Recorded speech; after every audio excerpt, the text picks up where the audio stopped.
नमस्ते।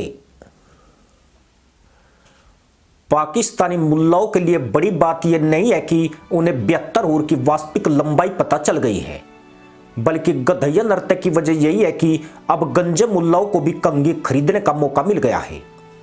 पिछले 5 सालों में मदरसा पैदाइश की छकड़ा हालत के लिए जिम्मेदार भारत से उनकी पिछवाड़ा भिड़ाने की कोशिशें पूर्ण होती दिख रही है। यानी अब पाकिस्तान की कंगाल मदरसा कौम के कटोरा फैलाने के दिन लदने वाले हैं और भारत से रिश्ते सुधरने वाले हैं। कम से कम इस्लामाबाद में जाहिलों का बकरी कुदान और हीरा मंडी के चौराहे पर टोपीबाजों में खुशी का उफान यही जाहिर कर रहा है। पाकिस्तान में इस वक्त गधा पकाओ बकरा बताओ वाले हालात बने हुए हैं। देश आर्थिक और राजनीतिक अस्थिरता की चपेट में है। मुल्ला मुल्लाइन तो छोड़िए, तैमंद बुर्कों में फंसी जुए भी भूख के कगार पर है। अर्थव्यवस्था रसातल में चली गई है। पाकिस्तान ने इस साल सितंबर में IMF से $7 अरब का कर्ज लिया है ताकि कंगले और भिखारी मुल्लाओं को एक वक्त का खाना नसीब हो सके।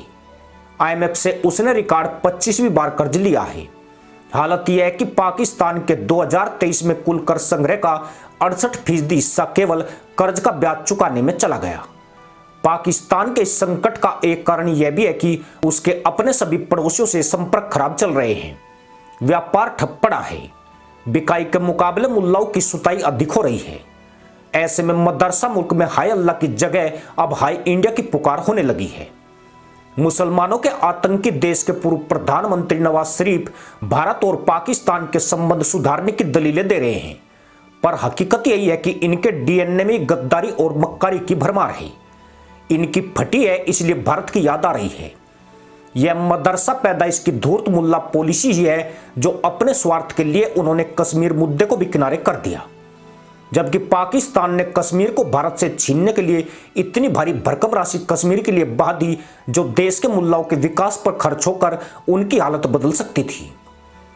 इतना ही नहीं, पाकिस्तान ने हजारों मुसलमानों को कश्मीर के नाम पर हुरों की खोज में भेज दिया, लेकिन अब अपने फायदे के लिए कश्मीर से ही पल्ला झाड़ रहा है। इसका मतलब साफ है कि यह जाहिल किसी के भी सगे नहीं है और आज कश्मीर की आजादी के लिए मरने वाले मुसलमान आतंकी ठगा हुआ महसूस कर रहे हैं। भारत के विदेश मंत्री S जयशंकर के इस्लामाबाद जाने के बाद मदरसा कौम जोश से भरी है। मुल्लाइन ने अभी से चूल्हे पर पानी की हांडी चढ़ा दी है। गंजा मुल्ला पीढ़े पर बैठा हुआ टांट पर हाथ फेर रहा है।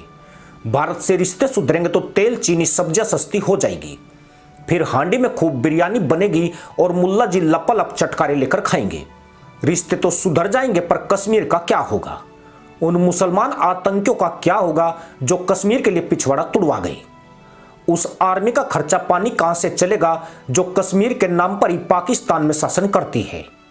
क्योंकि पाकिस्तान से भारत के संबंध तभी पटरी पर आ सकते हैं जब वह कश्मीर के वर्तमान स्टेटस को स्वीकार कर ले, सीमा पार होने वाली घुसपैठ पर नियंत्रण करे और भारत विरोधी गतिविधियों पर अंकुश लगाए। ये ऐसी चुनौती है जिसे हल करने के बाद ही भारत से मेल मिलाप की गुंजाइश बनती है। खून और पानी एक साथ बहने के दिन अब लद चुके हैं। सवाल यह भी है कि भारत की अपेक्षा पाकिस्तान को नई दिल्ली के आशीर्वाद की जरूरत है। पाकिस्तान के बिना भारत की गाड़ी नहीं रुक रही है, पर जब से भारत से पाकिस्तान का व्यापार बंद हुआ, मदरसा मुल्क की स्थिति बद से बदतर हुई है। व्यापार को भी छोड़ दे तो पाकिस्तान पर एक और बड़ा खतरा मंडरा रहा है। भारत ने सिंधु संधि की समीक्षा के लिए इस्लामाबाद पर दबाव बढ़ा दिया है, जिसका मतलब साफ है कि भारत सिर्फ जाहिलों को सिर्फ भूख से ही नहीं, प्यास से भी मारने की तैयारी कर रहा है। तो क्या पाकिस्तान इस डर के चलते ही भारत के सामने दोस्ती के लिए गिड़गिड़ा रहा है? मुल्ला से दोस्ती और सांप से कुश्ती हमेशा ही खतरनाक होती है। पाकिस्तान ने हमेशा ही जहरीले वार किए हैं। 1999 में अटल की लाहौर बस यात्रा के बाद कारगिल और 2014 में मोदी की पाकिस्तान विजिट के बाद पठानकोट इन जाहिलों की डंक प्रवृत्ति को बताने के लिए पर्याप्त है। यह एक ऐसी दुष्ट कौम है, इसे जब भी अवसर मिलेगा ये छुपकर पीठ पर वार करेंगे। यह कश्मीरी मुसलमानों के इस सगे नहीं निकले तो भारत के क्या प्रिय हो पाएंगे? दरअसल S जयशंकर की पाकिस्तान यात्रा से पहले भारत के रक्षा मंत्री राजनाथ सिंह ने पाकिस्तान को लेकर एक ऐसा बयान दिया जिससे भिखारी मुल्लाओं में हलचल तेज है। राजनाथ सिंह ने कहा था कि जिस तरह भारत ने श्रीलंका और मालदीव को आर्थिक पैकेज देकर उन्हें संकट से निकाला, अगर पाकिस्तान से रिश्ते सही होते तो भारत उसकी भी इसी तरह से सहायता करता और उसे भी 6 से 7 अरब डॉलर का पैकेज देता। एल्यूमिनियम के कटोरे लेकर भीख मांगने में अभ्यस्त पाकिस्तानी कंगलों को राजनाथ के बयान के बाद डॉलर के ख्वाब आ रहे हैं। शरीफ बंदों से लेकर तमाम बदमाश और आवारा खटारा मुल्लाओं की नजर भारत पर है। इसकी वजह भी स्पष्ट है। पाकिस्तान कर्ज के भारी बोझ तले दबा हुआ है, लेकिन उसके पास ब्याज देने तक के पैसे नहीं हैं। स्टेट बैंक को पाकिस्तान के मुताबिक उस पर वित्त वर्ष 2025 के लिए 26 अरब 20 करोड़ डॉलर का कर्ज है। वहीं उसकी 40.5% से ज्यादा आबादी गरीबी रेखा से नीचे है।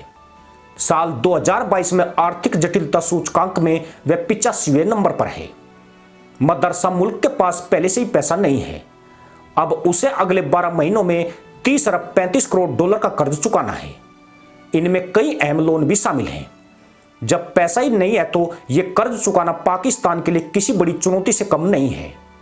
भारत दुनिया की सबसे तेजी से बढ़ती अर्थव्यवस्था है। दुनिया का कोई भी देश उसे इग्नोर करने का जोखिम नहीं उठा सकता है। पाकिस्तान के लिए तो भारत संजीवनी बूटी की तरह है। यही वजह है कि कर्ज में दबे मदरसा मुल्क के तेवर ढीले पड़ने लगे हैं और रिश्ते सुधारने की कोशिशें तेज कर दी गई है। भारत से आयात निर्यात में पाकिस्तान का डबल फायदा है। पाकिस्तान को भारतीय सामान अन्य देशों के मुकाबले सस्ता पड़ता है। वहीं पाकिस्तान को अपने उत्पादों के लिए भारत का एक विशाल बाजार मिलता है, जिससे पाकिस्तान को भारी कमाई तो होती है, उसे डॉलर की बचत भी होती है। भारत को केवल एक ही फायदा पाकिस्तान से मिलता है, वह यही कि वह पाकिस्तान को आयात की तुलना में निर्यात ज्यादा करता है। पर समस्या यही है कि इस आयातित प्रोडक्ट में मुसलमान आतंकी भी आयात हो जाते हैं और भारत के लिए यही गंभीर चिंता का विषय है। इसी के साथ अनुमति दोस्तों, जय हिंद, वंदे मातरम।